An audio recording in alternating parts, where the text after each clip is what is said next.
Get this word today. Get this word today. Oh, yeah. Yeah, we go get it.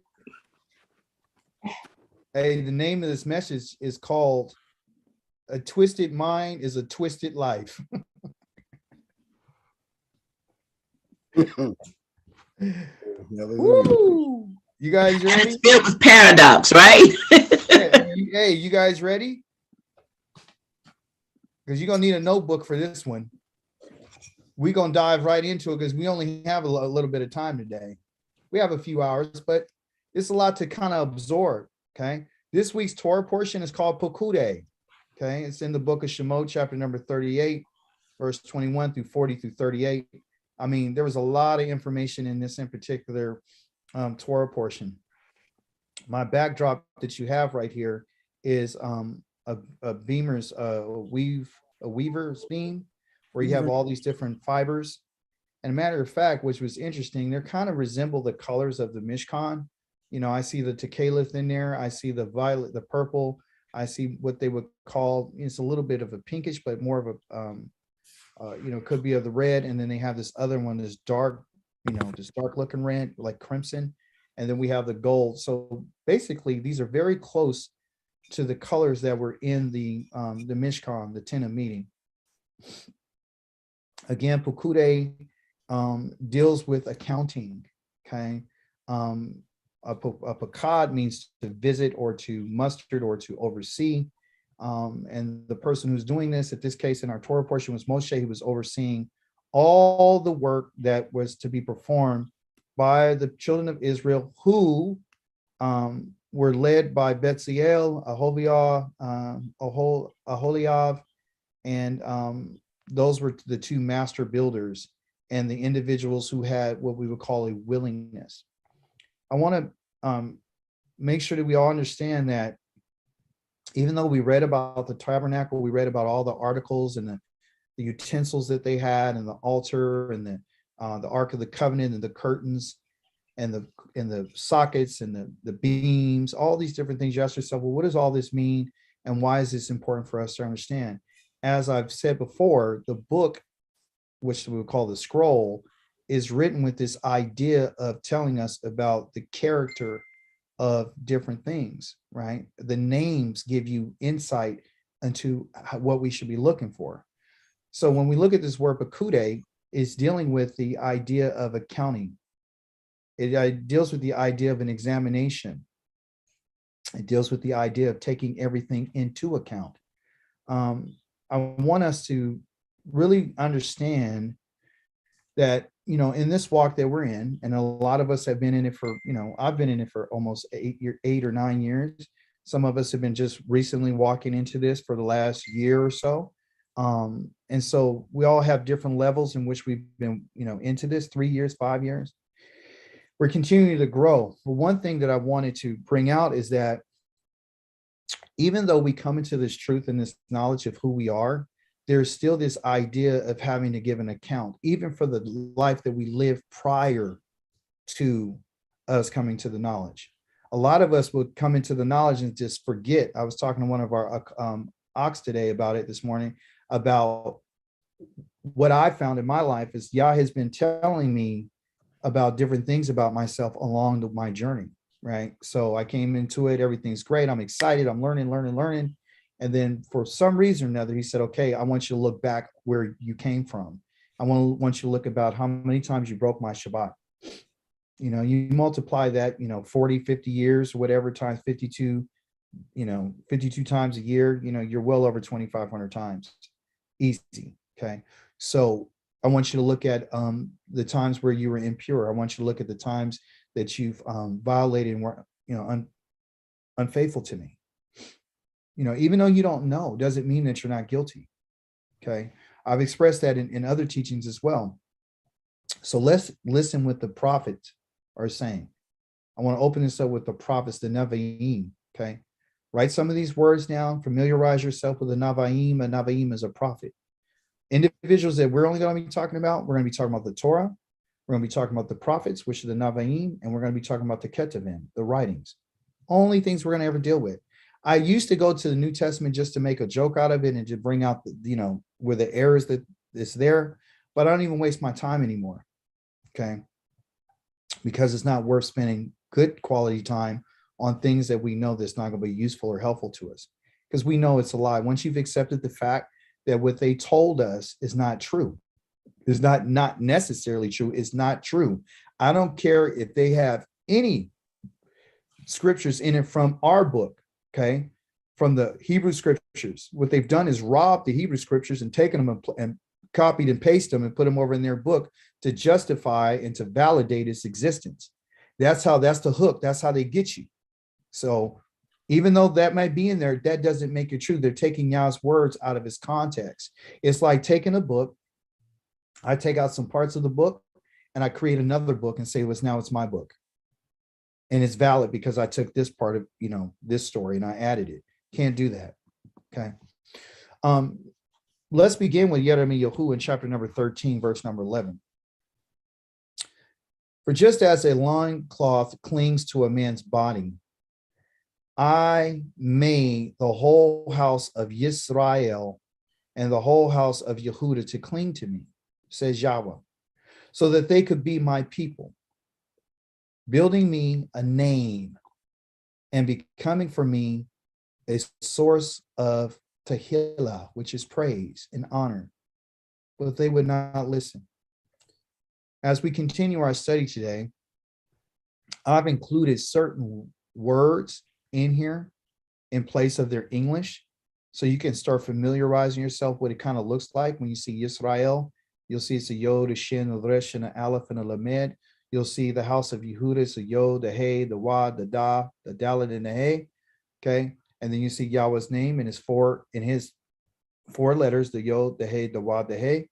And then you said building me a Shem, which is name, is the Shin and a Mem, which is building me my character. Okay, and becoming for me a source of Tehillah, which is praise. We're going to be talking about a little bit about that later on today. Why am I sharing this? I'm sharing these words of this prophet because we have to understand what was Yah's whole intention for the house of Israel and the whole house of Yehudah. The idea was for them to be wrapped around him, to be close to him. Okay. And so he says, I made the whole house. Okay. Let me see. Where's this at? Oh, I don't have it. Okay. That's interesting. I made the whole house of Israel and Yehudah, and the whole house of Yehudah cling to me so that they could be my people, and building for me a name, a reputation, okay, and becoming for me a source of praise and honor, Tehillah, okay. But they wouldn't listen. Oh, are they? Let me see. Excuse me, you guys. Yeah, I couldn't see that. Well, let's see. View. Let's see. Wonder what happened there. All right, good. I got people in now. There you go. Here we are.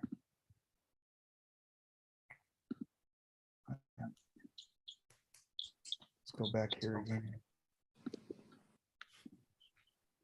All right. There you go. So the idea of what the Creator wants is to make us into something. Don't forget to record. Yes, I've done that. Waiting to be like, yes. Okay. Thank you, Rivqua. He wants to make us into something. And to make is to do. Okay, which is a sa. We went over this word before. It was used a lot in our Torah portion. Everything that Betsy L did or make, he made it by the wisdom, the knowledge, and the understanding of the Holy One, the Kadosh One. Yah is interested in this for Israel. He wants to make us into something. And he wants to do something with us. And often we don't know what that is. We don't know what he wants. And therefore, because we don't know what he wants, we won't do what he says. Because we don't really understand the significance of our role. Okay. Yah's interested in us doing something because he wants to do something with us. Out of all the people on the face of the earth, he chose Yisrael to do something with, to make. And what does he want to make? He wants to make us a praise. He wants to make us a praise. He wants to build his reputation upon his name. Don't you see now that's where there's a problem with us profaning his name? Yah wants us to become a source of a song. That's what Tehillah means. It's a song. You know what they call the Psalms? Right here, Tehillah. Okay? A song. Yah is interested in making you and I a song for him. How does that make you feel? How does that rise something up in your mind or your emotions about him choosing you to be part of his song? To be part of something that everybody on the face of the earth is going to sing? After he does the work that he's going to do, that he's going to assign in our lives? That should make you feel a certain way. And if you understand it, you'll be able to better understand why you need to do what you're doing.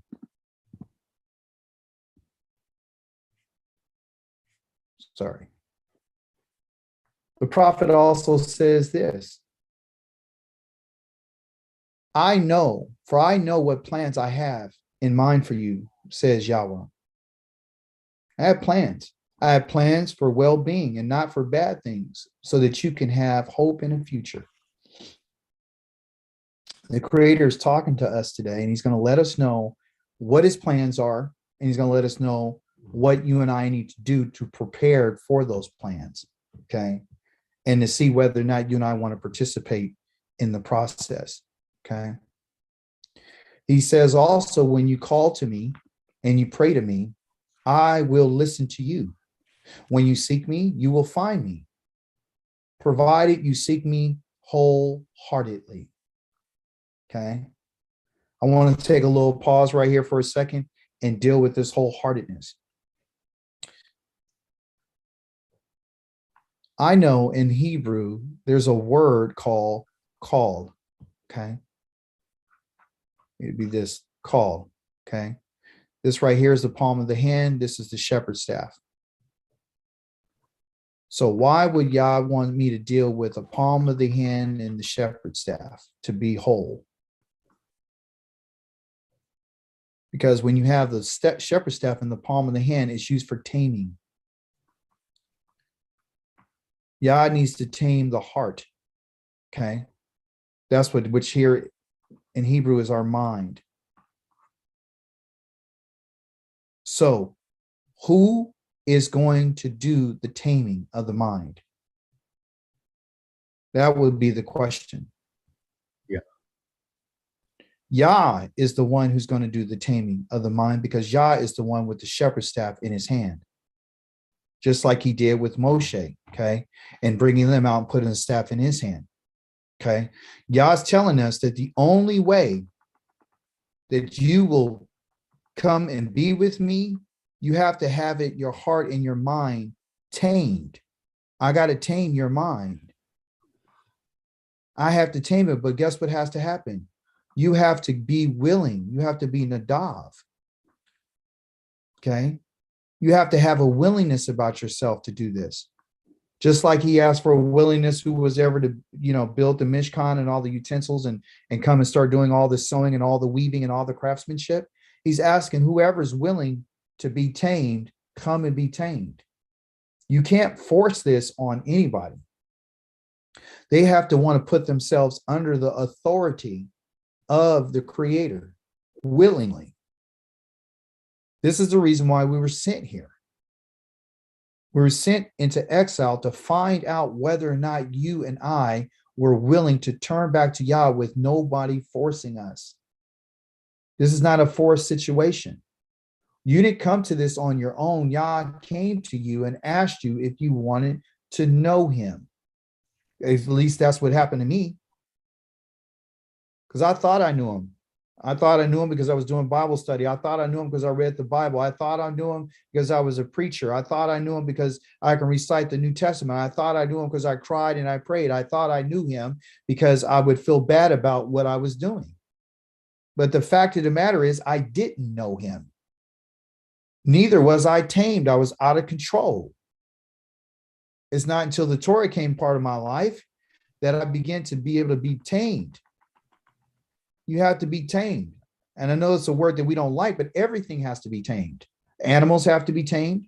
Your children have to be disciplined and raised. That's taming them. When you're at work and you have an employee, they have to be instructed and disciplined to tame them. You can't let people just run wild. So Yah is about us coming to him and understanding that when we come to him, we're saying, listen to me carefully, we're saying, I'm willing to go underneath the rod and the staff of correction. David said that your rod and your staff, they comfort me. They're not just there to beat me.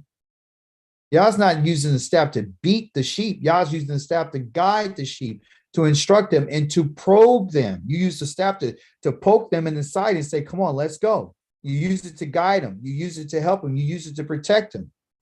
We have this wrong idea about our Creator that, he's going to be tolerant of certain things, which is not true. But he says, I will let you find me.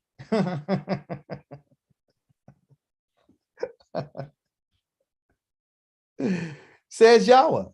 What? Yeah. I'll let you find me of what? Provided that you seek me wholeheartedly. If you have any reluctancy or any hostility towards Yahweh in any kind of way, you're not wholehearted. You're not wholehearted. If you're going to find a reason and an excuse on why you do what you do, you're not wholehearted. People get on me all the time. I say, well, why you don't wear your seats? Because they're not wholehearted. I don't have to keep reminding them and telling them that, guess what, you're going to be dealt with. That's not my place. The sad part is, instead of being angry about somebody else, we need just to, number one, I think it's a time to grieve. Grieve for your family that just don't want to do what he wants them to do. Worry about yourself. Are you wholehearted? Are you making excuses? Are you coming up with every other reason why you could do what you want to do? That's the question.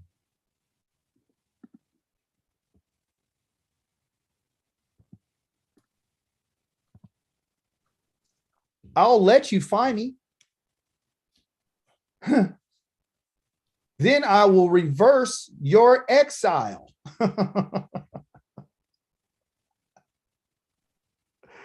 I will gather you from all the nations and places where I have driven you, says Yahweh, and bring you back to the place from which I exiled you. So, exile, the ingredient or the idea for us to think about is, do you want to find Yah? And if you do want to find him, you have to come correct. We got to come to him correct. We can't come to him halfway. We can't come to him with our own ideas. You and I are the ones who are lost. He's made himself available if you and I are willing. He's waited a long time. Do you know how many days and years and months and seasons have gone by and you and I have been in total opposition against this wonderful, loving, kind, compassionate Savior, deliverer, Elohim? How long? How long has he waited for you and I? This is our time. This is not something you and I need to think about for tomorrow. Yes, he wants us to think, but I need you to think, and you think quickly, and you have to be decisive whether or not this is really for you. There was a Hebrew word that I wanted to share with you. I'm going to share a couple of Hebrew words, but I want to share this one with you because it was in the Torah portion in the language, okay? And it's called ka shav, okay? This right here is the, the ket, and this right here is the shin, and this right here is the bet, okay? The root of this word is this word, meaning the parent of this word is this word called shav, and shav means to return, okay? It means to turn around, okay, and to do something, okay, to turn from something, to go somewhere else, okay? And that's where you get that word repent, okay? So that's the root of this word, but that's the parent. The child of this is called kashav. And kashav has the meaning of design and a pattern and a plan.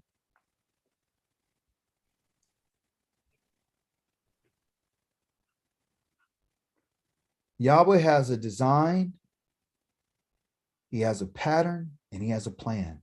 He's revealed to us through this Torah portion, this one and the previous one. Do you remember when he said that the people were making all the different they were making the braided belts and the sashes, and they made they're intertwined and they weave in the Tehillah and the blue and the purple and the scarlet. They wove all those colors together. And then also too, they beat out some gold and they cut it into strips. And then they took the gold and they wove the gold into the fabric. That's what this word means. It means design, a pattern, and a plan. Yah has a design for our lives, okay? Not only individually, but collectively as his people, okay? There's a pattern that he has for us to live by, and he has a plan. And if you and I are going to be part of the plan, and we're going to be part of this pattern and this design, this kashav, and we're going to be woven, then you and I are going to be close to him. If we fall in line with the plan, if you fall in line with the design for your life, there was a very special design and a pattern for the food that you eat. That's all by design. All by design. You can find that in Leviticus 11, Deuteronomy chapter number 14. That is a specific diet for a people who are supposed to be kadosh, a set apart people. There's patterns to our clothing that we're going to have one day when we get back home. There's a pattern for us in terms of seasons that you and I follow, through Pesach, Matzah, Shavuot, Bikurim, first fruits, Day of Atonement, Sukkot, Yom Teruah, all these different things. Okay. There's a definite plan for us and a goal at the end of all the work that Yah is going to do for us is for us to be a what? To be a praise and a song and to bring Yahweh glory by our lives. So if that's the case, we have to find out what the design is, what the pattern is, and what the plan is. And we can find that out by what Yahweh is going to share with us through our Torah portion. I got this picture up here to remind us, because this is an image of what it was. This right here is the tent of meeting. Some of you have never heard of that before. A tent of meeting is when the priest would come in and they would meet Yahweh right here. And they would go inside that tent. It's also known as a mishkan, which we learned about a few weeks ago, which is called a dwelling place. It's a dwelling place for the Creator. It's his house. It's his home. Okay. All the other tents that are around that you see around here, these are the people of Israel according to their tribes. Okay. Everything was organized. Everything had a pattern. There was, some people had to be on the east. Some people had to be on the west. Some people had to be on the south. And that's where they were, because Yahweh has a pattern. He's designed it that way. And that's his plan. Okay. There was no mistakes. Everything had to be exactly the way that he asked for it to be. The fire that you see right here that's coming down, this is what they saw. This is what the children of Israel saw with their own eyes. they saw the fire. During night, during the day, they saw a cloud. Okay. And despite all that, they still didn't do what he asked them to do. Period. Okay. Huge problem. So what's the problem? Let's figure it out. This design and this pattern that you have here, here's a little diagram of the tent of meeting. Okay. Which they call the most holy place. Oh, let me see, go back.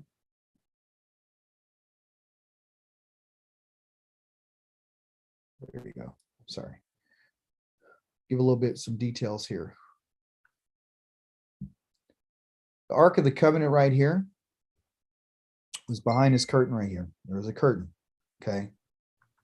This curtain right here, only the high priest alone can go inside of here. And how many times? Somebody tell me, how many times could the priest go into this, what you call the most holy place?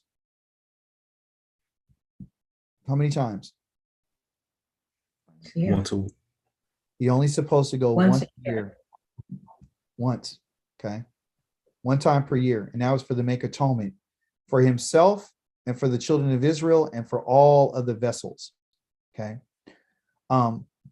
In this compartment right here called the holy place. Right here. From this wall. See here. The holy place is from here to here.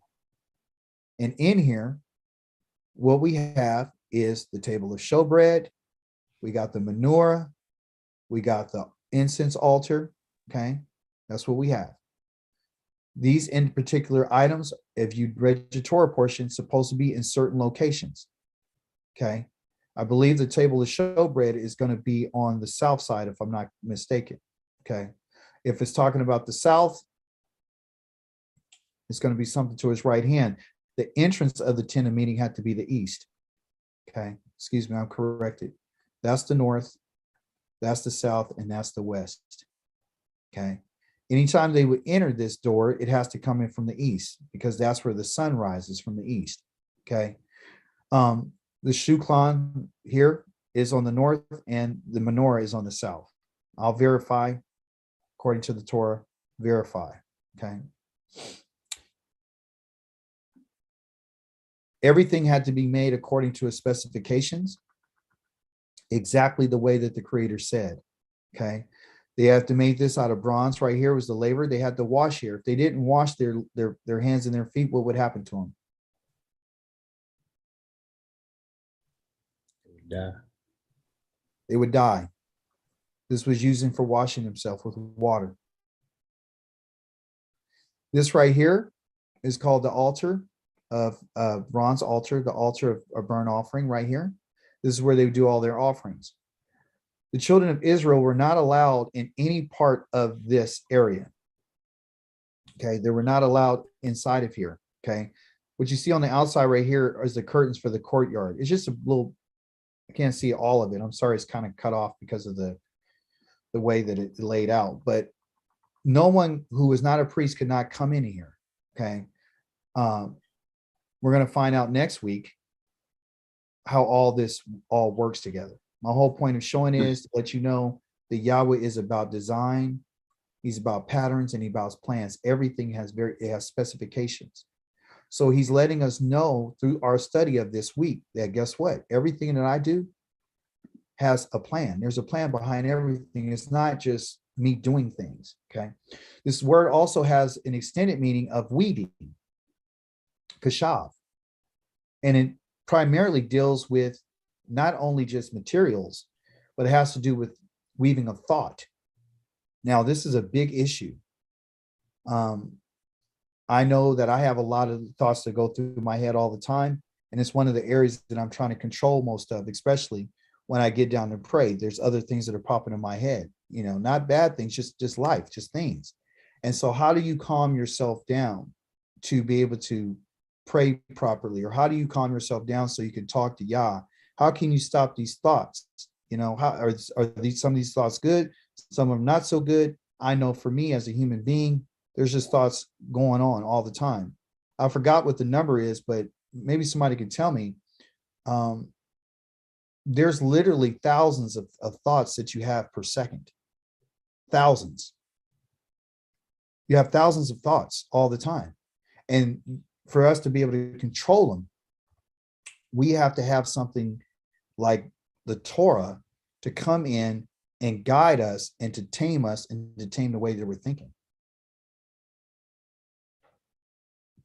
Because Shav is about thinking.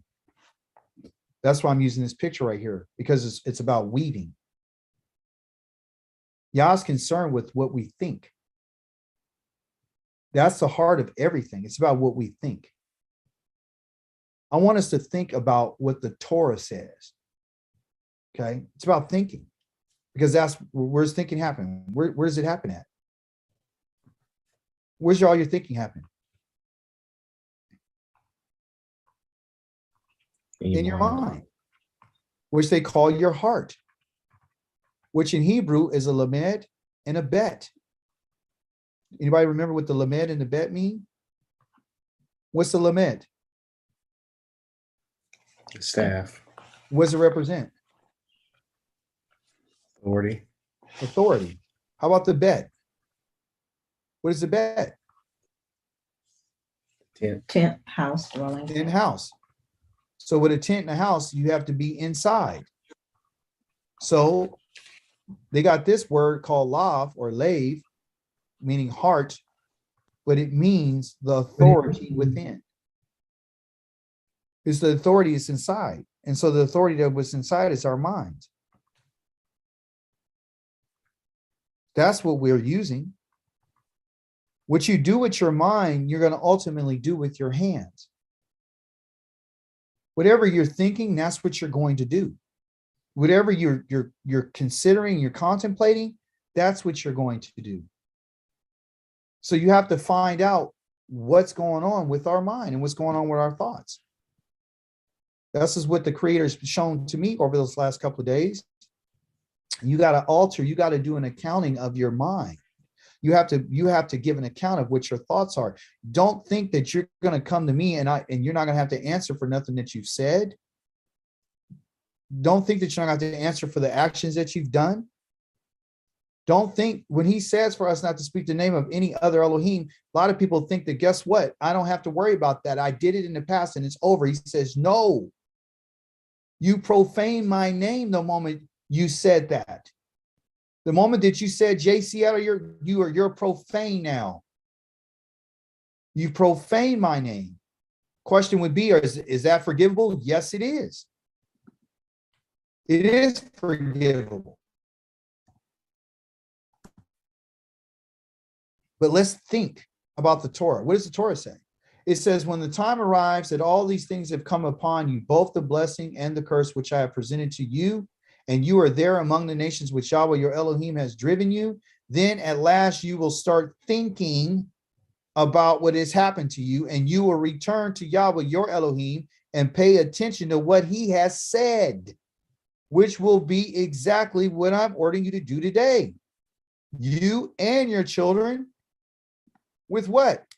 With some of your heart, or a piece of it, or part of it, or what? What is that? All. And what is all in Hebrew again? It is called a call, which is a kaf and a lamed, meaning the staff in the hand, meaning to tame. Anytime you see all, it means taming. So if you're not tamed, if you haven't tamed your mind, which is your mind, and all your being, the whole person, who you are, everything, all part of you, your desires, your ambition, your thoughts, your emotions, everything, every part of us has to come into being tamed. And the taming for us didn't happen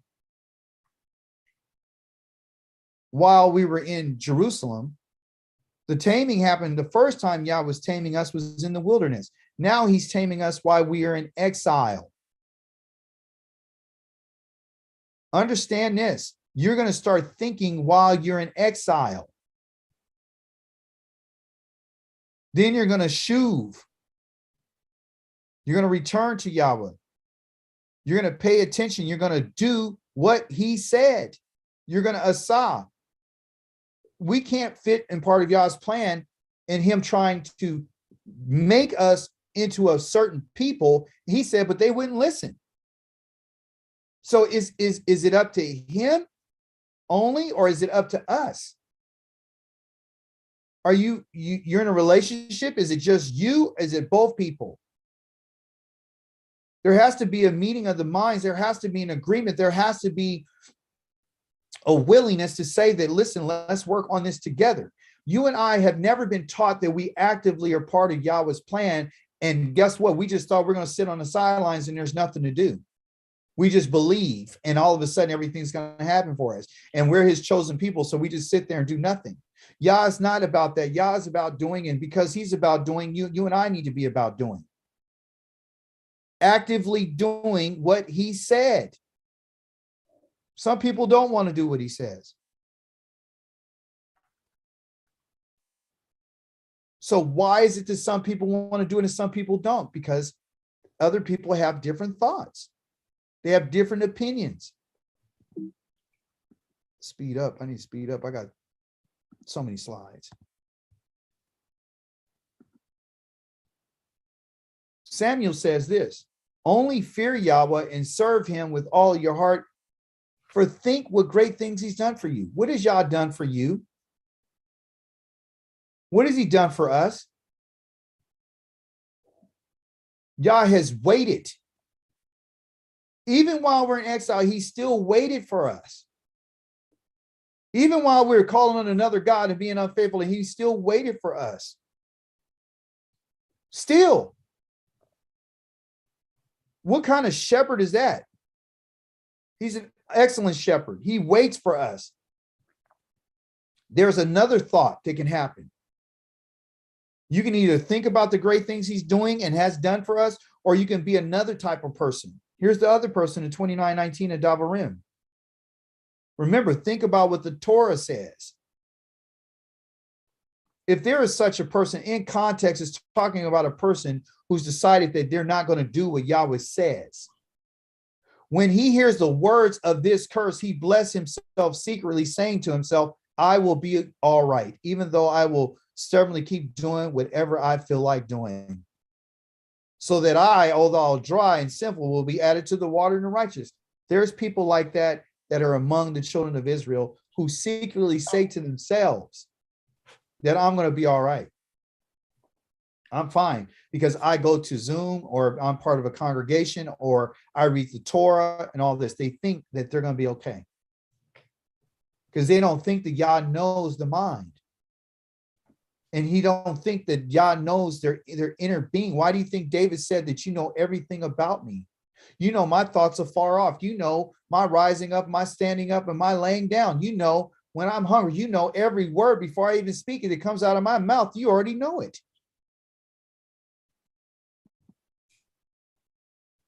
But guess what? Yahweh will not forgive that individual. He's not going to forgive the person who's decided that I'm going to be all right. He's not. One of several places in the Torah tells that at certain times that Yah says, I'm not forgiving.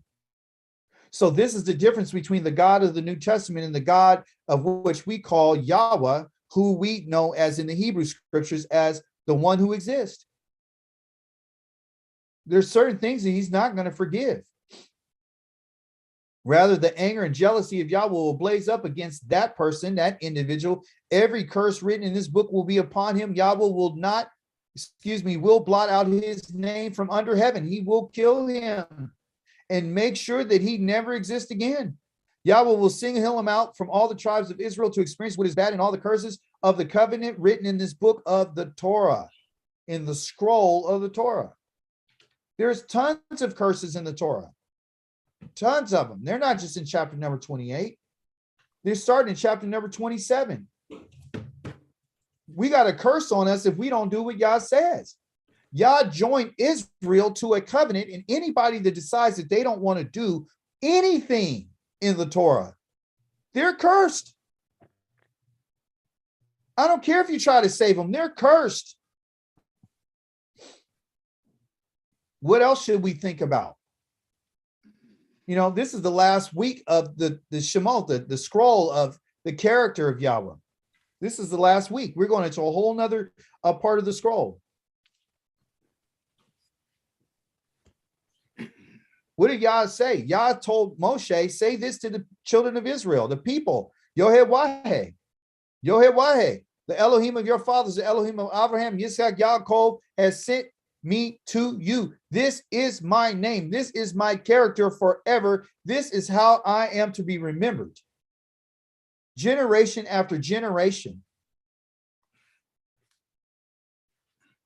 We're doing accounting today. We're finding out all about Yah's character, so everyone could know who he is. He says he's angry, he's jealous. He says this is what his name is. This is what he's going to be known for the rest of our days forever. And he tells us whose Elohim he is, Abraham, Yitzhak, and Yaakov. That's it. Any other God that you and I were introduced to, these people didn't know him. I don't care if they said they know him. All because somebody say something don't mean it's true. I need us to think. Think about what the Navaim said. Think about what the prophets. The prophet said this. 55, 6-7. Yashayahu, salvation. Seek Yahweh. Darash. Darash means to look for an answer while he's available. Yah's not going to always be available. You and I need to call on him while he's still nearby. Do you know he stopped by at your house in your neighborhood out of all the people around you to stop and talk to you? He came and visited you. The word for visit is paquad, which we get our word from our Torah portion puku day. This means to visit. Yahweh stopped by and he visited you. And he asked a question, do you want to be like your ancestors? Or do you want to follow what I said? Well, what do you mean? Well, what's my name? Let me introduce myself to you. My name is Yoheh Wahe. This is my name that I'll be known for generation and generation. And I don't care who comes after me and says that they're me. They're not. I don't care how close their name comes to my name. This is my name. I stopped off and visited you. I didn't have to, but I did. Why? Because I love you. Remember this, that he stopped off to visit us. He says, let the wicked person abandon his way and the evil person his what? His thoughts. Any other thought outside of the Torah is evil. Listen to me carefully. There is no righteousness on the face of this earth except for the Torah. I don't care where you live in any part of the world right now. The world has laws. Has these laws been beneficial? Have they been just? Have they been right? Are the widows being taken care of? Is the fatherless being taken care of? Answer, no. Are people looking out for the stranger and the fatherless? No. Are they keeping the Shabbat? No. They're calling the name of other Elohims? Yes. Eat the body, drink the blood? Yes. It's wicked. There is no righteousness outside of what Yahweh said. Israel, I'm not talking to nobody else except for Israel. Why are you yelling? Because Yah says, tell my people. You tell them and you warn them and you tell them what I said. You screaming, you shouting, you get a shofar and you blast it, and you let my people know. You tell the wicked you're wicked, and you need to turn from your wickedness. You can read it for yourself. It's in the book of Ezekiel. He tells him, don't you dare not tell these people what I said. If I told the wicked person they're going to die and you don't tell them, I'm holding you responsible for their life. Wickedness is a person who's decided to go on another path. That's a lot of people. The wicked is being told, abandon your own way, and the evil person who does nothing but wrong, his thoughts, return to Yahweh. Yah has given provision to allow the wicked and the evil to turn. Then he said, I'll have mercy on him. That's the loving Elohim. Let him return. Let him shuv. Let him take off the clothes of his captivity, his slavery, and his mindset. And the Western mindset, put that off and put on what I said. And start following me, and let me lead you, and let me tame you, and let me take care of you. Let me heal you and heal those wounds that you have. And don't you start telling me about whether or not I forgive. I freely forgive. And the people that I forgive are wicked people and evil people, which you and I are the people who used to be like this. I freely forgive. I don't need anybody to die on no cross. I don't need to kill the innocent for the wicked. The wicked are supposed to turn. The wicked is supposed to abandon his way. The evil person is supposed to what? Get rid of and abandon his thought life. Why? Because my thoughts are not your thoughts and my ways are not your ways, says Yahweh. As high as the sky is above the earth, are my ways higher than your ways and my thoughts than your thoughts. Who's he talking to? He's talking to the wicked and the evil, and he's giving them out. He wants us to consider. This is part of the weaving process. Considering is part of thinking as well. Contemplating, considering, measure it out, evaluate it.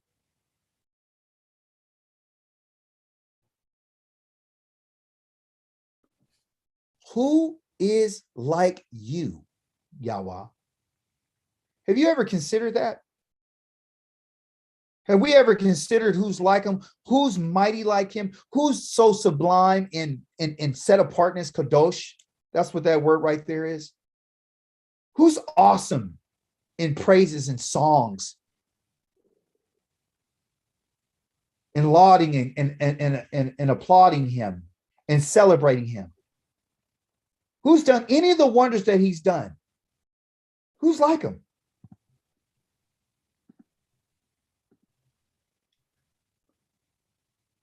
Consider. Think about it. Yahweh is a warrior. I didn't say it. The Torah says it. Yahweh is a warrior.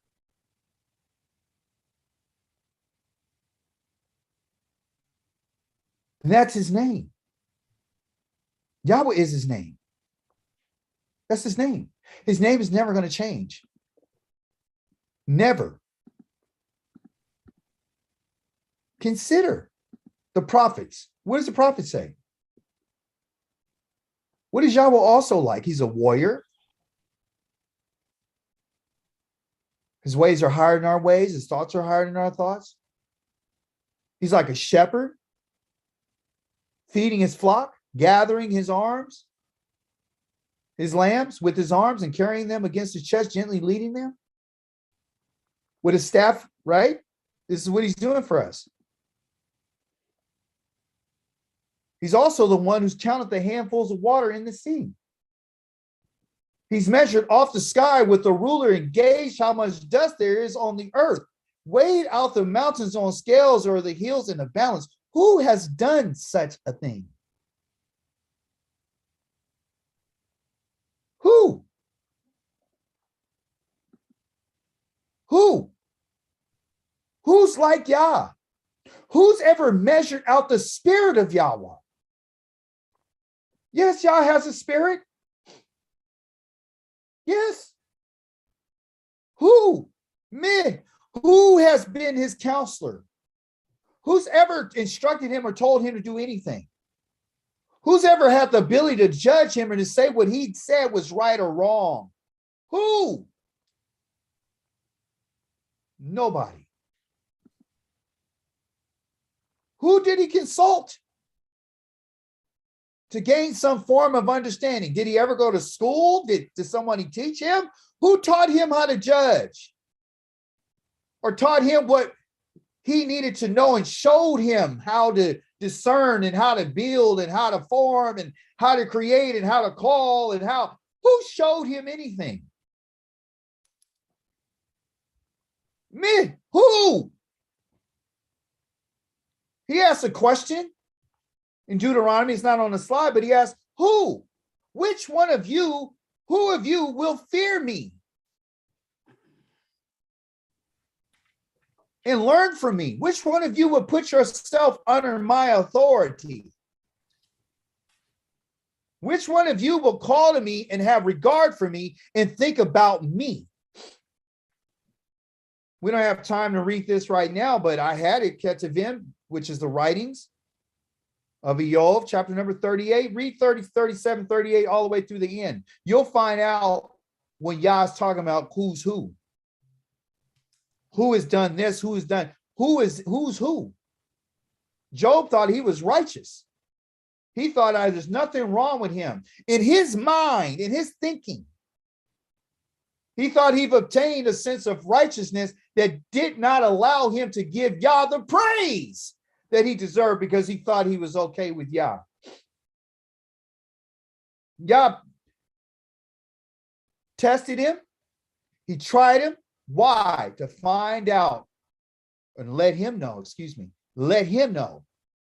that his pride caused him to think that, hey, I'm all right with Yah. Same person in Deuteronomy. I'm going to be all right. I can do the bare minimum and I'm okay. I can talk about the Shabbat, but I don't really do it. I can say I'm the children of Israel, but I really don't follow the guidelines that were set out for me. I only eat pork only a little bit. I'm not even careful enough to read the labels on nothing because I just don't care because I'm in exile. What's the value? There has to be a value. There has to be something that means something to us. What's the value? What's the value proposition? Where can we find value in thinking? You can find it in the Torah.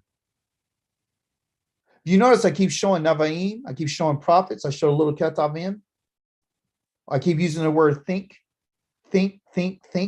consider. The value is in Yahweh. The thinking about Yahweh is what he asks us to do. Yahweh passed before him and proclaimed, Yohe-Wahe, Yahweh is Elohim. He's merciful, he's compassionate, he's slow to anger, he's rich in grace. This is something that he wanted to show to Moshe to tell him who he is. Yahweh wants us to remember this about him. His mercy is saying to you, I'm going to come and visit you and knock on your door. My compassion is you don't deserve me. I should have killed you and wiped out your whole family, but I didn't because I was waiting to see if you wanted to do it. I wanted to see if you wanted to be part of my plan. And if you want to be part of the design and the pattern that I set you as a template for the world on how they should live. But you don't want to do that. You want to be like the world. You want to be like the nations. You don't want to be Israel. You don't want to marry the people I told you to marry. You don't want to eat what I told you to eat. You don't want to keep my Shabbat like I asked you. You don't want to make sure that you don't speak the names of these other gods. You just don't want to. I'm rich in grace and truth. That's who I am. Because there's value in knowing Yahweh. You are not to bow down to any other Elohim. Since Yahweh, whose very name is jealous, is a jealous Elohim. We read earlier, this is one of Yah's attributes too. He's jealous. He's a jealous husband. He's a jealous Elohim. And guess what he's jealous for? He's not only jealous for his name, he's jealous for you. Why do you think a man will kill another man for messing around with his wife? It's the wife who's the one who gave herself to the man. But yet he wants to kill the man instead of the woman. There's a law of jealousy in the Torah that says if a man has a spirit of jealousy that comes upon him, he go take his wife to the priest and says, man, I feel jealous. Where'd he get it from? Got it from Yah. Anytime a woman gives her attention to another man, that it doesn't have to be just to another man. It can be to somebody else. If you're married, listen to me carefully, married people, and you're a woman, you give your attention to someone else besides your husband, he's going to be jealous. And the same thing goes for the woman. If a man is always constantly thinking about someone else or something else, there's jealousy coming. There's nothing wrong with it. Y'all put it there in order to what? Keep the relationship intact. Yeah. 20. What's the value? We're talking about value. What's the value? Chapter number 20 tells us that you are not to bow down to them or serve them. Who these gods? For Yahweh your Elohim. I am jealous, Elohim. I'm a jealous Elohim. I'm jealous because you're serving these other gods. When you got to the nations where you went, you served their gods. I'm jealous about that. I'm angry. Okay. And I'm going to punish. The word for punishing is pukude, by the way. I'm going to punish, pukude, the children for the sins of the parents to the third and fourth generation of those who hate me. I've talked about this before, but I'll talk about it again. Let me ask a question. Who are the ones who hate him? Who wants to answer that? Who hates Yah? The ones who don't keep his laws. Thank you. Those are the ones who don't guard his laws, don't keep his laws, don't obey his laws, don't consider his laws, don't think about them, nothing. They're the ones who put distance between him and between themselves and their life and their thoughts and what he says. Okay. This jealous right here is called quana, meaning that I'm like a bird over my little chicks. I'm very protective. Okay. This punishing right here is this word pakude, meaning an accounting. So when Yah talks about I'm going to go punish them, we would think, well, he's just going to, smash them up and kill them and all that kind of stuff. That's not what he's saying. What he's saying is this: I'm going to give an account. I'm going to go and do an accounting. I'm going to muster it up what happened. I'm going to say, okay, well, I've already talked to your parents. Now I'm going to talk to you guys, to children. That's what I'm going to do. I'm going to come, and this word punishing here is also visit. So pakude ain't just saying accounting. Let me put the context together. Let me put, the definition together. Pakude is accounting. It's an overseer that says, I've been responsible and given certain things. So now I'm going to bring into account. The way that they bring it into account is by visiting. So they'll leave and then they'll come back and say, okay, well, what's been going on? You tell your kids to do something, you come back and it's not done, you're pakad. I'm coming to visit. I'm coming to bring you into account. So the children of the people that hate Yahweh are going to be brought into a visitation. I'm going to come and visit you.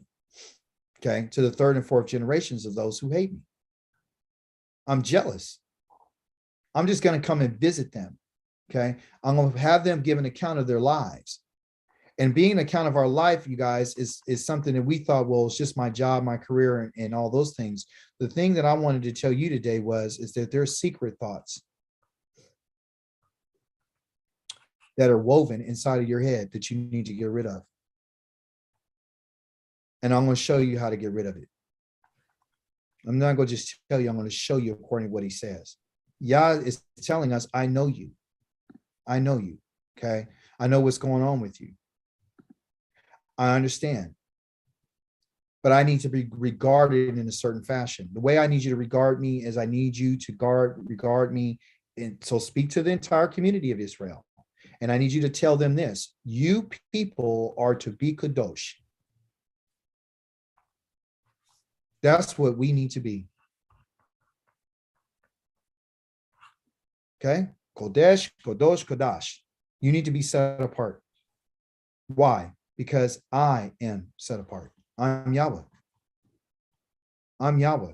This is who I am. I, Yahweh, your Elohim, am Kadosh. Yah's letting us know that you can't be anything other than what I am. So if that's the case, then when you look at the picture that's next to this script, you got to understand that we're going to have our fabrics of our thoughts woven in a certain way. We're going to have to start thinking a certain way. And if you think a certain way, you'll live that way. This is not suggesting. Y'all's not making a suggestion here. This is a command. The command is speak to them and tell them, make it known to them, you people, Israel, are to be kadosh, set apart in your mind, set apart in your diet, set apart in your life, set apart in every aspect of every part of your being. I need you to examine. That takes a mind, that takes an inner authority, that takes strength and power. Do you know how difficult it is right now to be in this land and having to make these decisions? It's very difficult, but that's why we're sent here. The children of Israel were tested in the wilderness to find out whether they would keep the laws, the statutes, and the commandments. Yah has brought you and I unto the lands of our exile in order to find out whether or not you and I are going to keep our laws, the statutes, and commandments, which includes the Shabbat. That's why everything is written the way that it's written. He spoke to the prophet. He said, I will set apart my great Sham, okay, or shame, which is my name. Name. Hebrew, it's called shame. Okay. That's what it's called. Like one of the sons of Noah, his name is Shem, means name, meaning character, reputation. I've set apart my great name, Kadosh. That's right there, Kadosh. Kodesh, the shame, great, Gadol shame. So it will be regarded as Kadosh. So Yah's name is Kadosh. And since his name is Kadosh, he says that you guys have been profaning it in the nations. And how was it profaned? It's being profaned by the way that we live our lives. It's being profaned by what we're wearing. It's profaned by how we speak. It's been profaned, every part of us, because there's no way that you and I could be Kadosh or Kadesh and we be in a land of wickedness. That's why he says, I got to bring you out and I got to cleanse you. Because the people here practice wickedness and they do not practice justice and righteousness. Any other place besides the place that Yah has set for us, this is what he's saying. You've been profaning it. The nations will know that I'm Yahweh, says the master of masters, Yahweh, when before their eyes I'm set apart, I'm Kadosh through you to be regarded as Kodesh. And the only way that he's going to set something apart through their eyes is by showing a difference between us and them. So what's the difference? If I just told you, you and I are profaning it right now while we're in the nations, then how is he then going to set? He says, before their eyes, before the eyes of the nations, I will be set apart. I'll be Kadosh through you to be regarded as Kadosh. Yah's going to make a difference between that which is clean and unclean. He's going to make a difference between the righteous and the wicked. He's going to make a difference. And the way that he makes a difference is by separation.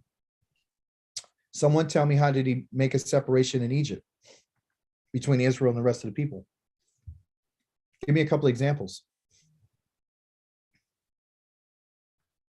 What did he do in Egypt to show that the children of Israel are different? Go ahead. Well, none of our people were affected by the plagues. Thank you. None of our people were affected by the plagues. None of their animals were affected by the plagues. None of the people had light when other people had darkness. People had fresh water when these other people had blood to drink. None of the insects and the frogs and none of that stuff came towards Israel, not even near them. That's our narrative. That's our story. That's our ancestors. That's our Elohim. His name is Yahweh. He's going to make a difference between us and them before their eyes. And he's not going to do it through us by us staying in our home on Zoom saying that we're keeping the commandments. It's going to be a literal, I'm going to show a difference. What is y'all concerned with? A lot of people get this twisted.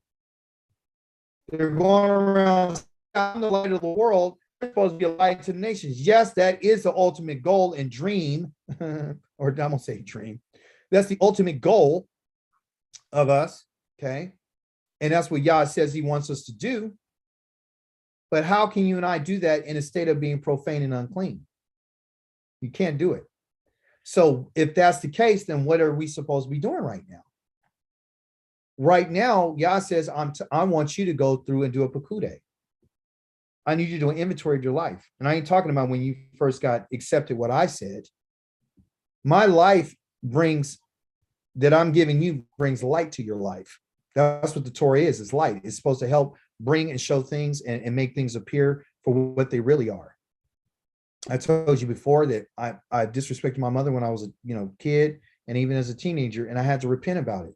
I had to tell Yah I was sorry because I broke in faith with Yah when I did that to my mom when I was a kid, even though I didn't know it. And all because I didn't know it don't mean I'm not guilty. That's what I'm trying to show you. So if you did something at 6 years old and you remember, you need to say sorry. You need to repent about it. You said, well, that's kind of like trivial, right? No, it's not trivial. This is not a trivial thing for you. If you understand that being kadosh means that you have to be like Yah, then you understand the call. You understand the responsibility. You understand how one must live and how you should take this serious. Our people don't take it serious. Okay. The same mind that we have to weave these thoughts, the same mind can be used to remember. Yah is big on remembering. The word for remember is called zakar. And zakar also has for memorial, remember, but also means a male. Why? Because Yah remembers the males. Because he killed the firstborn males of Israel and the firstborn males of the animals. And the firstborn males are chosen for Yah. And the firstborn males of Israel and all males have to go to Jerusalem 3 times a year. And if they don't show up there and they show up empty-handed, they're cut off from their people.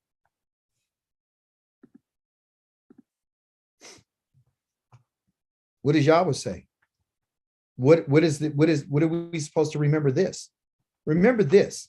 Yahweh is your Elohim is a consuming fire. We don't, remember the picture with the Mishkan and had the fire coming up and had all the tents around it?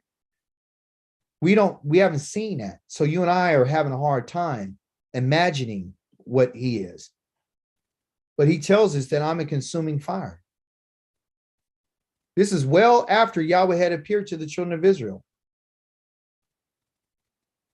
He said he's a consuming fire and he's jealous. So the idea of fire and jealousy being in the same pasukim, which is sentence, or same line, tells us something about Yah. Yah deals with jealousy with fire.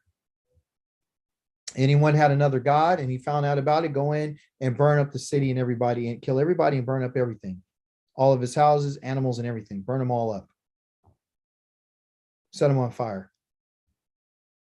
You have a daughter who commits not adultery. She goes out and she's promiscuous, and she committed whoredom in Israel as a young lady because she's kadosh. Set her on fire. Bring her to the door of her father's house and set her on fire. So we think, well, that's cruel and unusual punishment. Well, that's because you and I don't understand that the one that we're dealing with is kadosh. He is a fire. And he needs for us to remember this, because that's exactly how he's coming back, as a fire. He's not coming back as just a talk. He's coming back as a fire. Davarim 7:21 says this: you are not to be frightened of them, because Yahweh your Elohim is there with you. He's great and he's also fearsome, because he's a warrior. If we can remember these things, we can weave these things into our mindset. Then we would develop what you would call a healthy fear for Yahweh. Nekayama, which is Nehemiah, said, please Yahweh Elohim, the Elohim of heaven, you great and fearsome Elohim, who keeps his covenant and extends grace to those who love him and observe his commandments. He knew that. Everybody in Israel knew this, who were following him and had that woven into their thinking. We need to esteem Yah.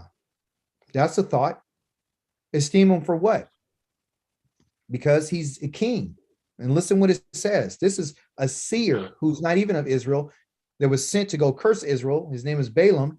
And this is what he said: no one has seen guilt. And he's so-called prophesying right now. He's seeing the future. So he's telling the future event. And guess what he says? No one has seen guilt in Yaakov. There's no guilt in Yaakov. He didn't see any guilt in Yaakov. He didn't perceive any perversity. Nothing perverse. He didn't see that in Israel. But you see it today, don't you? You see the guilt on Israel today. You see the perversity of Israel today. But it says Yahweh, their Elohim, is with them, and he's acclaimed as a Melech among them. What do you guys think that word Melech means? I changed it on purpose so you would have to ask me. He's acclaimed as Melech. Melech. Anybody know? That the king? That's a king. Yes, excellent. No one has seen guilt in Yaakov, or nor has perceived perversity in Israel. Yahweh Elohim is with them and acclaimed as a king among them. Elohim, who brought them out of Egypt, who gives them strength of a wild ox. Thus one can't put a spell on Yaakov. No magic will work against Israel. Okay. It can now be said of Yaakov and Israel, what is this that Elohim has done? Because that's part of Yahweh's plan. Yahweh's plan is there won't be any guilt on Israel. Yahweh's going to wash all of our guilt away. Okay. There won't be any perversity, because no one who does these things will ever enter the land of Israel. Yahweh then will be acclaimed as our king. He'll be lauded and celebrated as our king, and because he'll be among us, he'll be with us. That's his whole design. That's his whole plan. That's the whole kashav. This is a plan that Yah has always had when he chose Israel. You understand? So if Yah chose us for this, he's saying this is your end. So this is a forecast that there's not going to be any guilt, there's no perversity, and I'm going to be your king. And you're going to praise me. And because guess what? I created you to be a song and an honor for me. That's why I created you. That's the role you play. You play that role. Tehillah, which is Psalms 97, says Yahweh's what? Yahweh's what?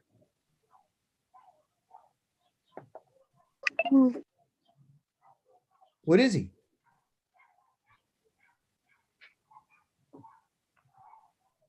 What's a Melech? King. Yahweh is king. Let the earth rejoice.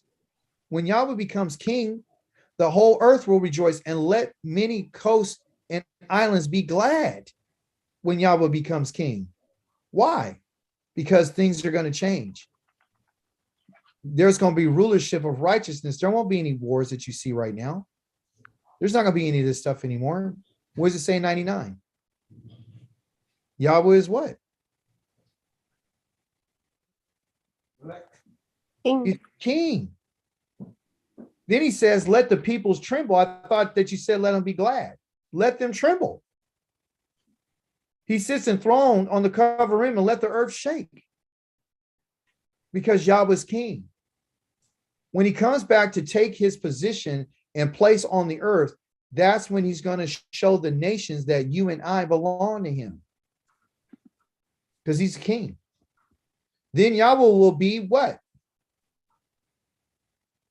King over the whole world. And on that day, Yahweh will be the only one, and his name will be the only name. Zechariah 14:9.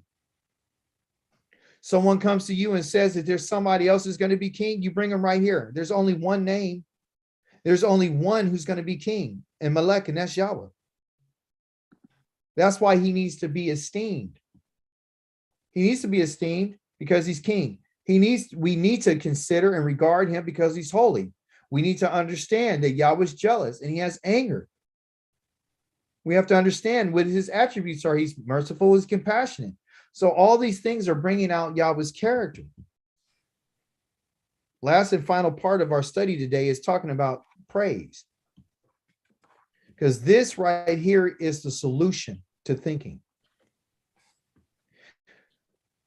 David was a man after Elohim's, what they say, heart, but it's Yahweh's mind. And what that means is this: he's a man after Yahweh's own mind.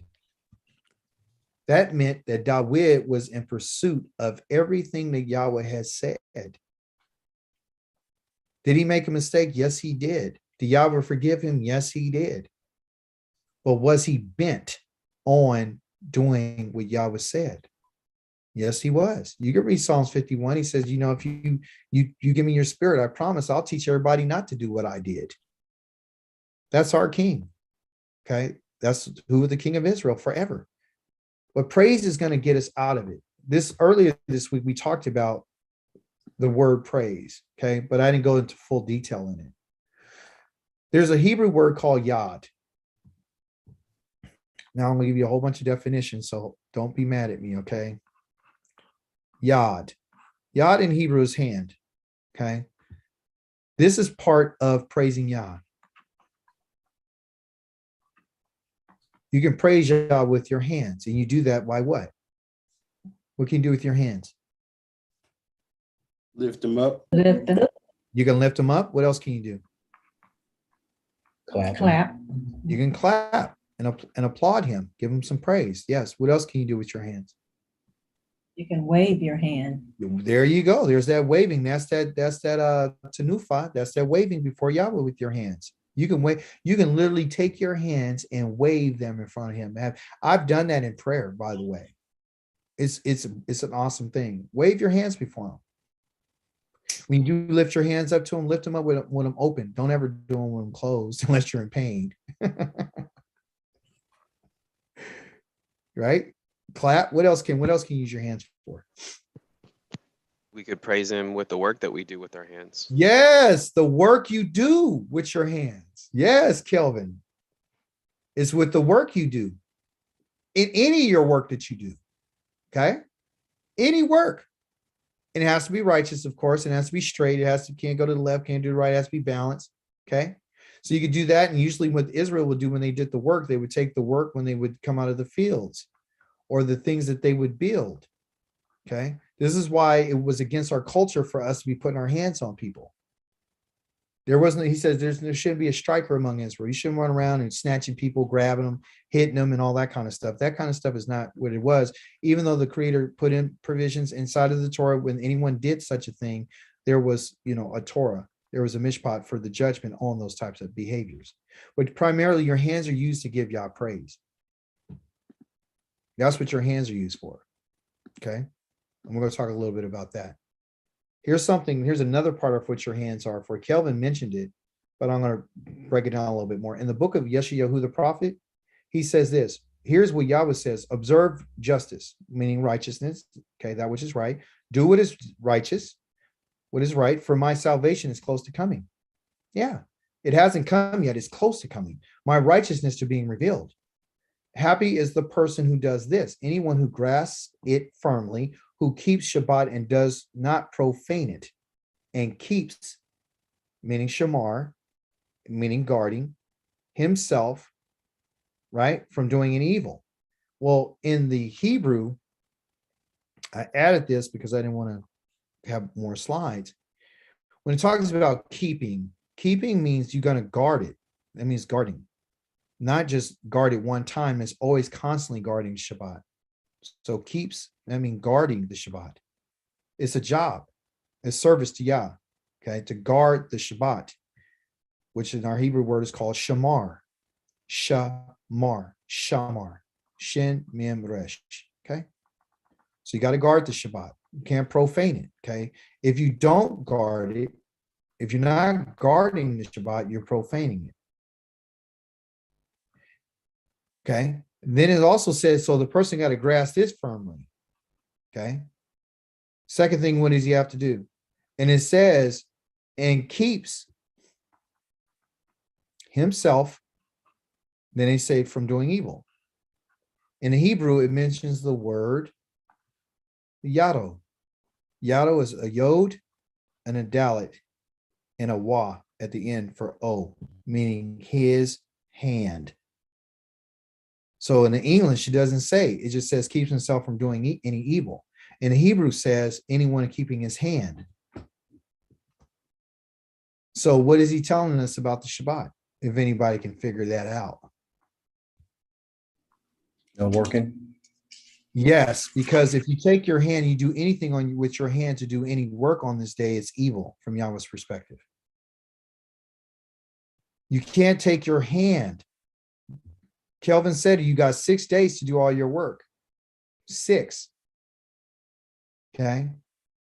If you want to multiply that times 24 hours, that's how much time you got to do what you do. When it comes time for Yahweh's day, which is called Yom Shavi'i, okay. This day for us, it starts with the light, okay, and it goes down to Arev. So it's really around 12 hours, just about 11 some places.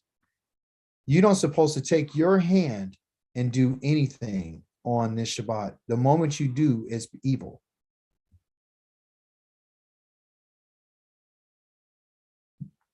Working on the Shabbat is evil. It's evil because you're profaning it. Well, I'm in exile. You better find a way. That's what it is. He's not making provisions for the people in exile. Did you notice when he said that you're going to start thinking about what he said and turn around and do exactly what he said? Did he say, I'm going to make some provisions because, you know, you're in exile and I understand? When has there ever been this understanding that I'll allow you to break my laws just because where you're at? When is that even in any of the prophets or anything? When the prophets spoke on when Israel was in exile and any of the times he told them these certain specifications, when you guys get there, still don't eat anything unclean. But a lot of times people, when they were in exile, they did eat what's unclean, except for Daniel. They gave an example. They were in exile. They had to face some persecution, right? He had some hesitation because he thought, you know, what's going to happen? They thought they were going to die. But guess what? Did they bend? Did they buckle under pressure? No, they did exactly what Yahweh said, even in exile. So there's our example. And it came down to food. You know, could he change his name? His name got changed. Did he cry about it? No, he accepted it. But did he change what he was thinking? No, because it was in him from a child. This is the importance of teaching your children the Torah. But my point here is saying Yahweh is letting us know that anybody that puts their hand to doing justice and righteousness and keeping the Shabbat, they can't let their hand, that yado, the same hand that's used for praise is the same hand that can be used to do evil.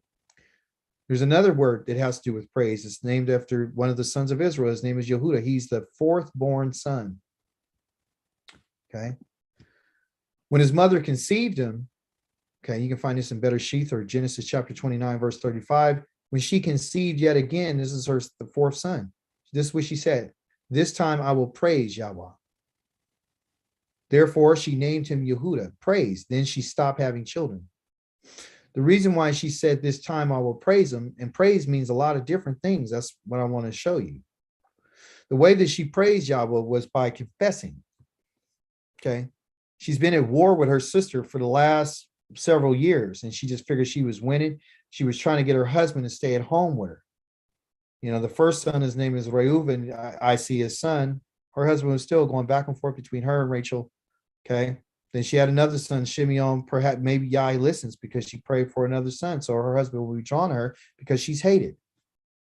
Still no action. She said, let me have this third son. His name is Lewi, meaning to join. The tribe of Lewi is used to join. She said, perhaps now my husband will be joined to me because I have 3 sons for him. Then here comes Yehuda. Praise. Why? Because now her war is over. She's won and she's with Yah, and her husband is at home with her. I hope you can see that, because that's exactly what you and I are looking for. There won't be any full expression of super duper ooper duper praise until we're back at home with our husband. Okay. Not to say that we can't do it now, but what it means is that the exaltation, the admiration, the heightened level of all of our senses, the world giving Yahweh his praise is only going to happen when you and I go back to the land. And that's proven through what we just heard her say, because she was hated by even her husband. Praise also, like I told you, mean yada. Okay. Yada. Yada means praise, to throw the hands, confess, and give thanks, because that's exactly the praise that she had. That's when you and I are going to really throw our hands up. That's when you and I are going to really give thanks. And he says that when I bring you back, you're going to praise me, but you're also going to cry. You're going to make a confession. You're going to say that you've done some things that you didn't supposed to do.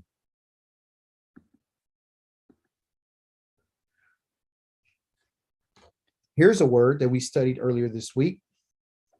It's called halal. Okay. Halal means to shine. That's what it means, to shine, to bring light. Okay. But also means to boast. We also found out that this was the first word. It was our Torah portion, these. And then he begins to tell us all these things, all the pukude. So what Yah was doing by saying these is saying, let me put some light on everything that I'm telling you. Let me let you know what it's about. Let me let you know that I'm going to be your overseer. Okay. Let me let you know that when I sent Moshe, I sent him to be an overseer. Let me let you know that Moshe, I gave him my Torah. So every word that Moshe said was what I said. So if you want to dump Moshe and accept somebody else because you think Moshe is just some sidekick, then you're mistaken. Because if you want to really know who Moshe is, then you would go and you're reading the book of Numbers, and you would go today in chapter number 12, and you would find out that there were some people who thought that Moshe was like them, and he's not. Therefore, I had to put a curse, a plague on my daughter, and I had to tell my other one that I would deal with him as well. Because Moshe is different. Moshe is the one who's supposed to bring light to you. So if you don't read the Torah, then you're not going to learn what brings light and what's supposed to shine. That's part of it. Halal is a big, huge part. Oh my goodness, what happened? Let me see, stop. I'll resume. Okay, here you go. There's a word that's used one time. It's in the book of Proverbs, chapter number 27, verse 21. I'll write it here for you. One time. So you can see there's all these different types of praises. 27, 21. Okay. You can go read that. This word right here talks about fame, praise, called mahalal. Okay. So mahalal is dealing with praise. And in context of Proverbs, it's saying, how do you deal when people give you praise? How do you respond when somebody tells you something good about yourself? Do you accept it, or do you transfer it over to the one who's responsible for the praise? Yah tells us to fear his wonderful name, his awesomeness, his power. That's what this is all about. Psalms and is all about the attitude of David and what he was feeling. That's why he has so many different psalms and so many hymns and songs and poems, which is our next word called Tehillah, which they will call in Hebrew the book of Psalms.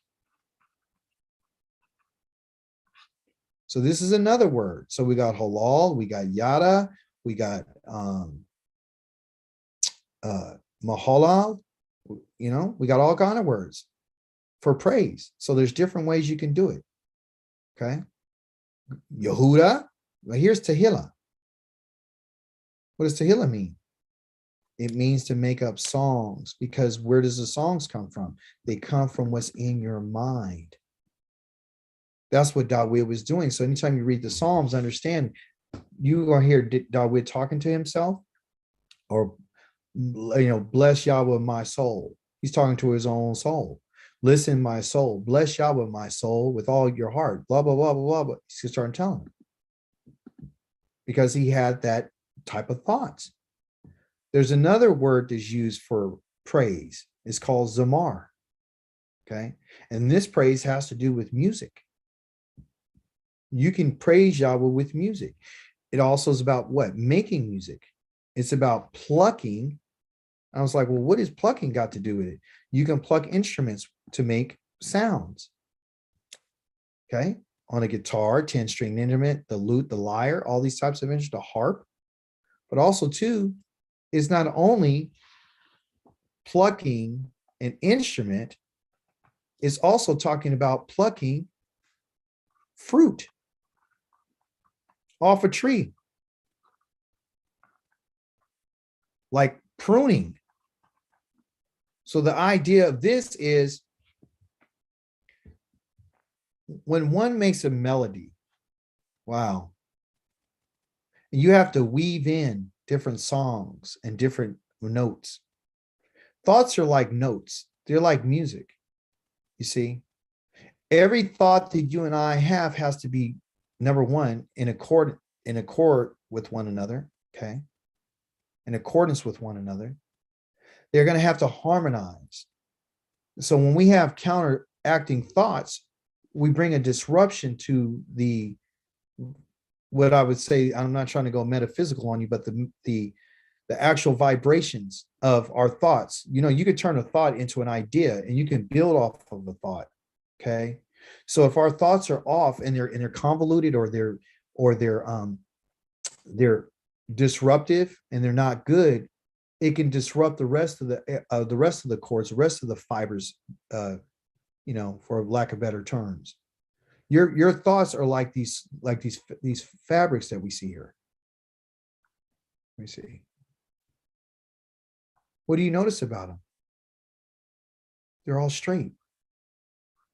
If anything is going to be woven and it's going to be made right, it has to be made straight. It has to be done straight. It has to be done with intention. You see? That's what's important. When one picks a fruit off the tree and they're pruning it, in some way, it's connected to, like, as if you're making music, like you're plucking a string.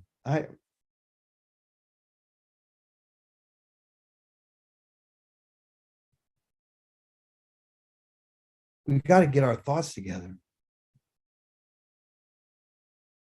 Our lives have to become like a melody to Yah. It goes back to what he said about when he made us. He made us to be a song for him. People are going to be singing about us. They're going to be talking about what he's done for us. The King of the universe, what he did for Israel.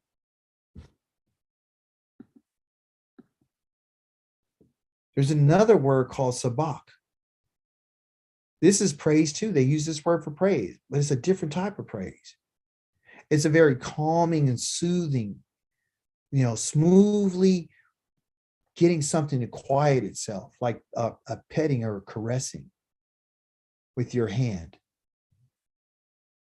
Making something become still. We can praise Yah sometimes with a loudness, but also too, you can praise him in a very quiet way. Meditation's a good way of calming and quieting your mind of your thoughts. There's been some concern. Some people have mentioned to me that they have to, when they're praying, they're trying to think, well, what should I pray? And other stuff is coming in their mind. When we pray, the first thing that you and I should do is praise him for who he is. I don't care if you got to sing it, cry it, whatever. Talk to him. Tell him. It could be quiet. It could be out of your mouth. It could be in a song, whatever it is. We have to learn how to praise Yah. This is something that we as a people have been missing because we have had no reason to praise him because we've been lost, we've been confused, we've been lied to. We're coming out of all the filth, we're changing our ways. We still got some issues. We're doing the best that we know how in the circumstances in which we live. And it's difficult in some regards because you got, you get abandoned. People feel like you've abandoned them. Recently I was told by a family member that, because I was wondering, well, my aunt hasn't talked to me since my mother died. And you guys are not going to believe this.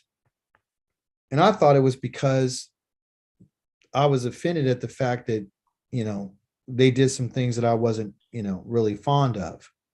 But it comes to find out that my aunt that I've loved so dearly, we used to take her out for her birthday, take her to lunch, take her to dinner, all kind of stuff. Just always been a big part of my life. Stopped talking to me because at my mother's funeral, I read the 23rd Psalm in Hebrew instead of English, even though I translated it into English. She's so offended that I spoke that language and in that culture that she has never spoken to me since the day my mother died. So what is it about what we're learning and who we are that's causing people to want to separate themselves from you because of this idea? I spoke that because I wanted to give Yah praise, and that was one of her favorite songs. That's how bad it is out here. That's how tough it is to live in exile. You will lose your family.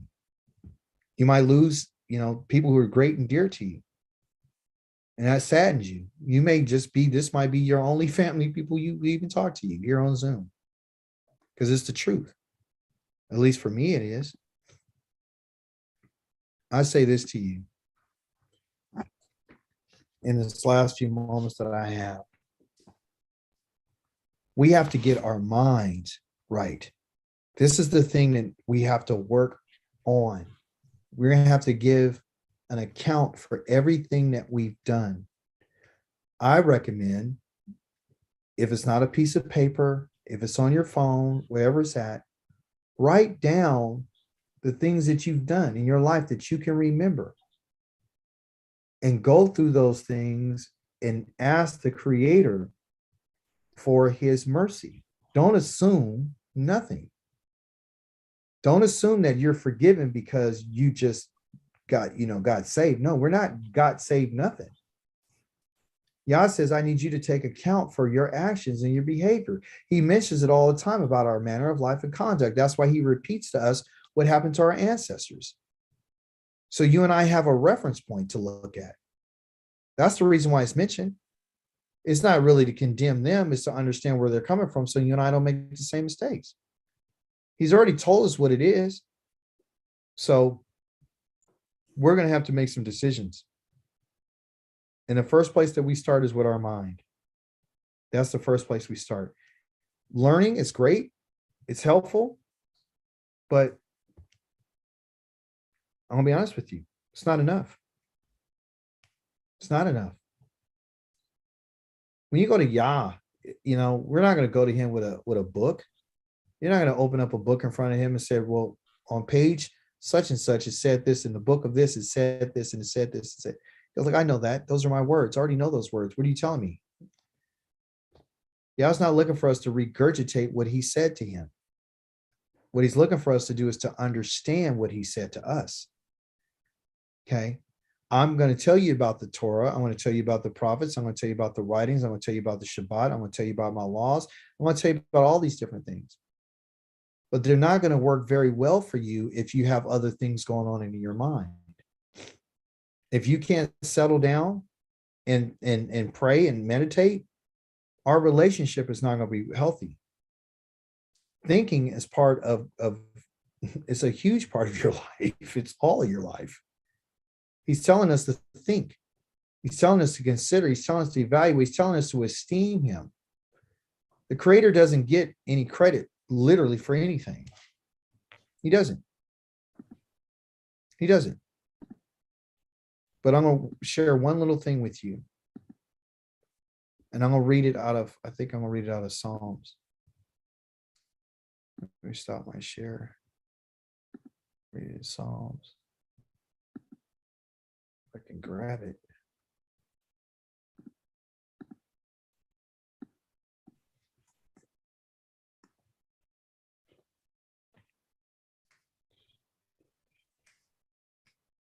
Oh, wow. Okay. All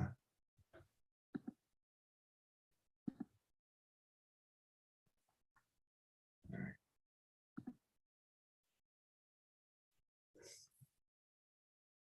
I said Psalms. That's what it says. In closing. Hallelujah. That word halal there is bring light and make Yah shine. How good is it to sing praises to our Elohim? Okay, singing, that's Tehillah. Okay, to our Elohim, how sweet it is and how fitting to praise him. Yahweh is rebuilding Yerushalayim, gathering dispersed of Yisrael. He heals the brokenhearted. He binds up their wounds. He determines how many stars there are, and he calls them all by name. Our master is great. His power is vast. His wisdom is beyond all telling. Yahweh sustains the humble, but he brings the wicked down to the ground. Sing to Yahweh with thanks, sing praises on the lyre to our Elohim. He veils the sky with clouds. He provides the earth with rain. He makes the grass grow on hills. He gives food to the animals, even to the young ravens when they cry. He takes no delight in the strength of a horse, no pleasure in a runner's speed. He doesn't care how fast somebody can run. He doesn't care how someone can shoot a basketball. He doesn't care what a great golfer someone is, or a great driver, or a great speaker. He doesn't care about any of that. What does he care about? What does he take pleasure in? He takes pleasure in those who fear him and those who wait for his grace. Glorify Yahweh, Yerushalayim, and praise your Elohim, Zion. He strengthens the bars of your gates, and he blesses you, your children within you. He brings peace within your borders and gives you the fill of the finest wheat. He sends his word out over the earth, and his command runs swiftly. Thus he gives snow like wool and scatters hair frost like ashes. He sends crystals of ice like crumbs of bread. Who can withstand such cold? Then he sends his word out, and it melts them. He makes the winds blow and the waters flow. He reveals his words to Yaakov and his laws and rulings to Yisrael. He has not done this for other nations. They do not know his rulings. Hallelujah. Yah only cares about those people who fear him. And that's what it's about. Okay. So, Pakude, accounting. Thinking, kashav. Got to be careful how we're thinking. We have to give Yah praise. If you give him the praise, you start changing and your mind starts going in a different direction. Singing helps. Have you ever tried to sing the Psalms? You should. You should just read them. You should sing them. I dare you to put on some music that you really like with a nice rhythm and sing the Psalm. Sing it. Don't say it. Sing it. It doesn't say, yes, Azanya. Go ahead, finish what you were saying. I didn't mean to interrupt you. No, It was just I was done with my point. Go ahead. okay.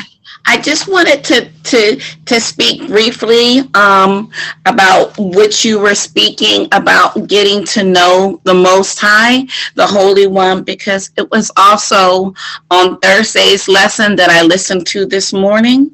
Yes. And I'm really starting to feel like the Most High, he always wanted us to know him from the beginning. It was the reason why he gave us Torah. It was the reason why he gave us Shabbat.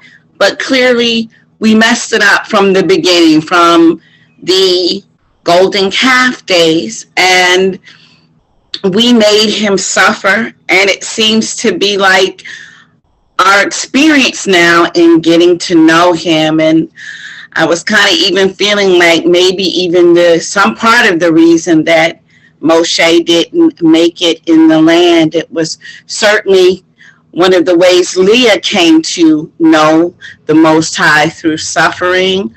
And the prophet Hosea, he even let me know certain experiences in my own family, through crying out and a lot of pain. The Most High has let me know. I'm talking about my birth family. The Most High is like, see, now you understand what it's like to be deceived by people who are supposed to love you and to be your own family. And it's like, I think that that's one way that we come to know the Most High in this day, is through suffering, because we certainly don't come to know him through righteousness and righteous acts, not in this wicked place that we are now. And crying out to him through our suffering, because we have made him suffer. And it's kind of where I believe we meet him in this day and time. Wow. And I think it's the reason for some scriptures like Isaiah 31:9, Isaiah 50:4, that we will come weeping, that we will weep our way back to Zion. And he even says, when we come weeping, at that time he will have compassion on us, Right. And it's like, when we understand when we understand through suffering like he did, our ancestors' great sin, when we understand from going through the same type of suffering that he went through, exactly what it feels like, and oh yeah, he wants us to feel what he feels. Yeah. What he feels. And I think that's how a lot of us are coming to really know the Most High in this day and time. And and why idolatry really sets us off the path, because if we come weeping to him and we are crying out to him in our pain, and you are calling out to all these idols and stuff like that, it's just, there's no salvation for you in this day and time. Yeah. And so maybe that's why also that Moshe didn't get into the land. Maybe early on, there was something he was letting him know that, that there's something he was not going to be able to realize with this people, Well, it's interesting to mention that, because what he did was Moshe gave the people an excuse to ask the question, is Yahweh with us or not? At that point, in chapter number 17, they were questioning, is he with us? And he showed up when he smote the rock the first time. The second time, he told them not to smite it, because he wanted them to know that he was with them. And Moshe robbed the creator of that glory. Yes. So he, instead of them looking at Yahweh, they looked Yeah. at Moshe as saying that, oh, you're going to give us this. He said, who am I? So he put all the emphasis on himself. Right. He said, you didn't set me apart. That's what you didn't do. So Right. you set me apart when I told you to. You're gone. Thank you so much for that, Ansanya. I appreciate your contribution and your comment. Yes. All praises. And thank you so much, Moray. You're All welcome. David, Akika, I I see, like I that. see, I see Sister Claudia had her hand up. Yes. Oh, sorry. Claudia? Hi, Shabbat Shalom, family. Shalom. Hi. Oh, unmute yourself. Okay. Okay. Akika David, Yes. yeah, some of the writings refer to Father Yahweh as Elohim and sometimes our king, and also King David.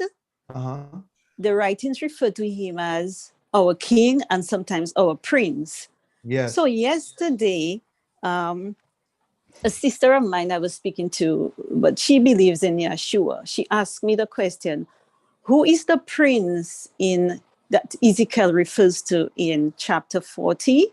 When he saw, chapter 40, that is the new temple being built. Yeah.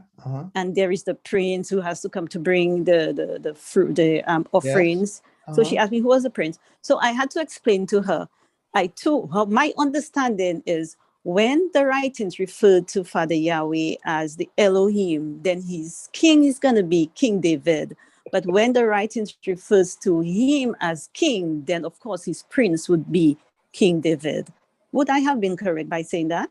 Yeah, you are correct, except for one thing. David has many sons. So if they read in Ezekiel, it talks about the princes and his sons, right? So one of the descendants of David is going to be the prince. Okay.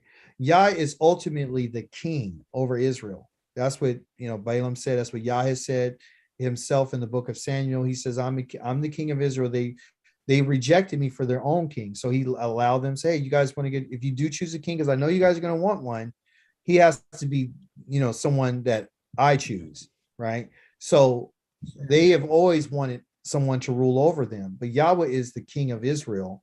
He uses his throne as where David or any other king, one of David's descendants, will sit. That's not their throne. They're on Yahweh's throne. They're sitting on his behalf on earth to judge Yahweh's people. They're like a little conduit for him to make sure that the people are all being going in that direction, right? He's over all the nations. He's over everybody. But those are David's descendants. And you can find that in chapter number 33 of Jeremiah, where he says that David's always going to have a man, and then his descendants, plural, they'll outnumber the stars, just like the priest, the Kohanim. They'll always have someone to serve Yahweh. That's in chapter number 33 of Jeremiah. I forgot. So it's not, so basically it's not David that's going to be king. No, on the earthly king. No. But see, when he's talking about David, it's talking about the promise that Yah made him, right? So when Yah promised David, he said, look, I want to make you king over Israel. And that means this is called your throne now. I'm going to put you on this throne, and all the descendants that you have after you are going to rule. But this in particular, David, according to my understanding, this in particular, David, is not someone who's going to be resurrected. This is going to be one of David's descendants named David. Okay. So you said Jeremiah 33, just go through that. Yeah, I'll probably look at it later. Yeah, 30. Okay. Let me and I'll give you a verse, because I don't think it's fair for me to just tell you 33. 33 and he's very clear in it. 33.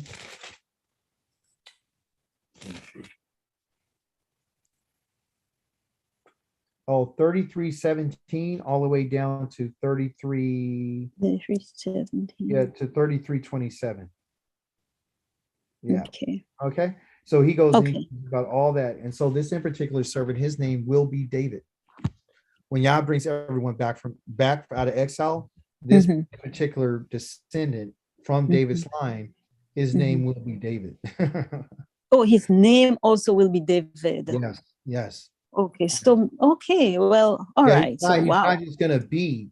Remember, when David had sons, all his Uh-huh. sons were named other names except for one. Right. Shalomo's name is really not Shalomo. I don't know if you know that. His name is really like Yedidah or Yedidja, something like that. You Yeah, got, I I got, got you. Okay. yeah, but his name means my beloved, right? Mhm. So his name is really a different name, but there has never been another son of David's named David. But this in particular one that's coming, that will be risen up Mhm. among the tribes of Israel when Yah brings back to the land, his name is going to Mhm. be David. He's going to be one of the descendants of David, named Okay. David. Okay, so that's why the writings keep saying Yeah. okay. All right. Okay. All right. Yeah. Well, I will have a look at it a little closer. Yes. Yes. Okay, thank you. You're welcome. Okay, Akoti Rifwa. Question? It's more of a comment. I was just commenting on what was being said about Moshe not going into the land. Yes. I always felt like not only was it because he didn't, well, we know because he didn't sanctify Yah before the people. And also we have a tendency to worship idols and people and men. So I'm thinking that Moshe didn't get to go in the land also because the people would worship him. Yes. That's a good point, Kwa, because he directed their attention away from Yahweh. It then became about him. Remember, he says, I'm sick of you rebels. He like he just took ownership and he didn't give Yah the glory in front of the people. Yah said you didn't sanctify me. That's the key, right? So meaning you didn't set me apart as being separate from anyone else. You did something that was out of my character. You did something I didn't ask you to do. I asked you to do this. You didn't set me apart in front of the people. You didn't obey me in front of the people. And that someone asked me, I think a week ago or so, we we're talking about, are we guaranteed salvation? Well, Yeah, go ahead. and also Moshe was glowing. He didn't look like everyone else too. Right. So it's kind of like, we know we have a tendency to worship men. Yeah, we do.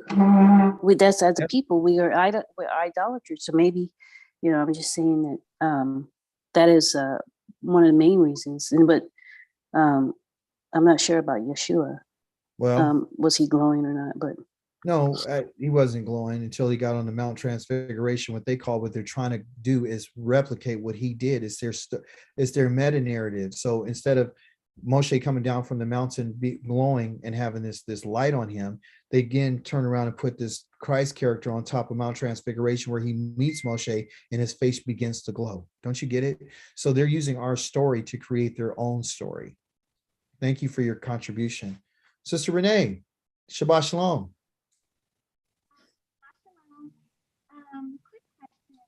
Can't hear you. You need to speak up a little bit better. Can you hear me now? Just a little bit. You're foggy. Oh, I'm sorry. All right, there's better right there. Go ahead. Okay, good. So I was reading Ezekiel 28, Uh-huh. 13 through 15. And from I'm just trying to understand where it says that God is in You're going back out. oh, sorry. Can you hear me now? I hear you now. Stay right there. Okay. Go ahead. All right. I'm just trying to understand that. I get that Tyrus was, I think, a Canaanite, or they were in the land of Canaan before the Israelites, came into the land.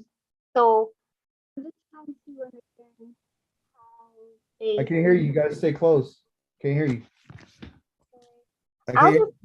I'll just probably put it in chat. Okay. Okay, I'm sorry. Couldn't hear her question.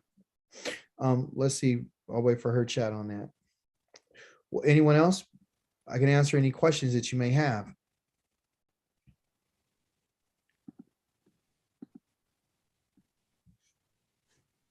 Anyone else?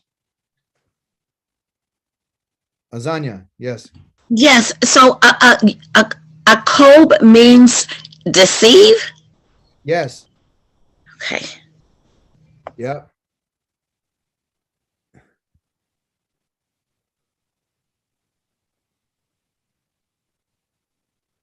I did a study on that, talking about Yaakov and how he's a supplanter. He works in deception. He grabs by the heel. It's because of him that all this is happening, right? So, but when I read today about there being no perversity in Israel and there's no iniquity found in it, is simply because that was a vision that the seer or this diviner saw, that Israel is going to be in right standing with Yah. Yah's going to be acclaimed as their king. And he tells them, that's what it is. But yeah, Yaakov is deceit. And then you put that Yod, meaning he in Hebrew, and the hand, meaning he is deceitful. And that's exactly what we've done, because Yah said that we said something, I'll do everything you asked me to do. And then you turn around and didn't do what he said to do. What does it mean when it talks about was anointed? Okay. Sister Renee had a question that said in Ezekiel chapter number 28, verses 13 through 15, what does it mean when it says that thou wert an anointed keruv? Well, that in particular part of the prophet Ezekiel, he's talking to what we call Lucifer, if I'm not mistaken. I'll go there right quick.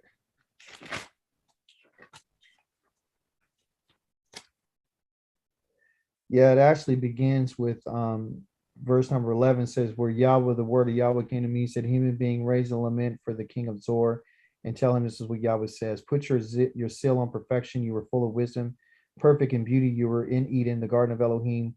You covered all kinds of precious stones, cornelians, topaz, diamonds, beryl, onyx, jasper, sapphires, green, feldspar, emeralds, pendants, jewels were made of gold, prepared for the day you were created. You were a keruv, protecting a large region, and I placed you on Elohim's holy mountain, and you walked back and forth among the fire of the stones of fire. If you notice, in that in particular text, there are several stones that are mentioned that are the exact same stones that are in the breastplate of the Koshin, which they call the Koshin. They had the carnelians, the topaz, the greensfelder, the diamonds, the beryl, onyx, jasper, the emeralds, all those and other pendants and jewels were made of gold. So literally what he was supposed to be doing is what apparently the high priest is doing. Okay. A keruv is someone who's sent to be anointed to protect. The keruvs were the ones that were on top of the Ark of the Covenant that were facing each other. They're the guardians of Yahweh's throne. Okay. And so what is on Yahweh's throne? Well, in our case, the Ark of the Covenant, which includes Yahweh's throne, okay, where the keruvim are over, they're guarding what's inside the golden box. And what's inside the golden box? Yahweh's words, Yahweh's testimony, okay? So a keruv is someone who's supposed to be anointed, that was commissioned, because anointed means to be commissioned to do something. Just like the priest. We're about to go into the book of Vayikra next week, which is talking about it. He's calling the ones who are anointed to do a service to him. Though that which has been anointed has been set apart for service. So this in particular keruv had a certain region that they were over. And what he did was he turned around and he didn't do his job. Okay. He didn't do his job. That'd take a lot more time to go into. And maybe I'll do a study on it. But that's what I know from off reading it right now, is that keruv is one who's appointed, and anointed means for special services set apart for Yah. And he didn't do it. He decided to go opposite. Well, he's talking to the king of Zor, right? It's known through our understanding of the Torah, through the writings of the prophets, that Yah has kavarum all over the place, that are over certain regions all over the world. Everything is not being ran by men. There's entities that Yah has created to rule different regions of the world. Okay. And we don't know that much about that, but we do know that every land has its own malak or keruv, guardian. Okay. There was keruvim that were in the Garden of Eden that were there with a flashing sword to guard the tree of life. Okay. Which some believe is just called the Torah. Okay. So because it brings life. So that's all I know about that at this point. That's a good question. Okay. Kwa, yes? We also ate their food Yeah. in the wilderness. Yep. We sure did. Yep. Yep. Oh, thank you. That's in what Rivqua just mentioned.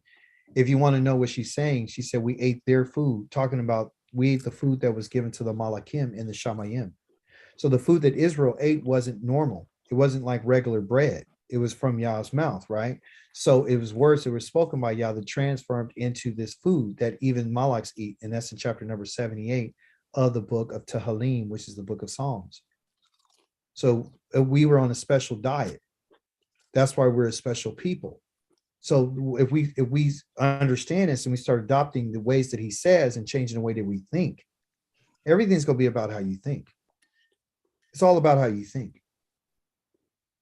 You know, if you got a twisted way, when it talked about I'm going to visit the iniquities of the parents of the children to the third and fourth generation, that word right there, iniquity or sin, is called awon, and awon means twistedness and the perversion of thought. The ones who've turned my words and twisted what I said are the people I'm coming to visit. You understand? The ones who've taken the next path, the ones who've been saying that they're keeping the Torah and saying that you don't have to do this and you don't have to do that and you can break the Sabbath.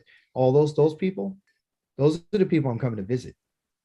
I'm going to make them give an account for every word that you spoke. Even if you speak my name and you said something about me that was false, I'm going to hold you accountable. I'm not letting you go. That's right there in Shemot. That's the second command. That you know not to use my name. I think second or third. Don't use my Shem and Shwa. Don't say my name in a way that's not true about me. If you say that I'm going to forgive somebody that committed sin and or who did this on Shabbat, then I'm going to hold you responsible for what you said. If you said every day is alike and there's no separation between any of the days, and Shabbat can be any day, I'm going to hold you responsible. If you said I would kill the righteous for the wicked, I'm going to hold you responsible. If you said, oh, he's not going to mind, I don't have to keep Pesach, I'm going to hold you responsible. If you told somebody that you're going to be held accountable for their sin, I'm going to hold you responsible. Everything that you said, I'm going to take you and bring you to Pukude. Every penny that you took from any person, Can we go to origin? you understand? Any kind of penny, any kind of anything. When I mean penny, I'm talking about wages. There's a judgment for those who took people's wages and never paid them. You owed money, you never paid it back. That's it. It's wicked because Yah says that the wicked borrow and don't pay it back. If you're righteous, you'll pay back. If you're righteous, you won't lie. If you're righteous, you won't steal. That's what it is. You understand? So that's because we're part of Yah's plan. And we should feel some sense of adoration, some sense of praise, and some sense of honor. And we should lift up his name because, like I told someone this morning, Yah didn't have to stop by my house. He could have kept on going. But I wanted to know. So when he came to me, I responded. But we have to let our life match what we're talking about and our thought life. This week, you need to go over your thought life starting today. Don't wait till tomorrow. Look at your life today. And where are you building a better relationship with Yah by what you do and what you think? This is what we put into our minds. If you're concerned about your thoughts and you're so concerned about how busy you are with your thoughts and your mind is going all over the place, it's because you haven't calmed yourself. You can't worship Yah in that state of mind. No one can.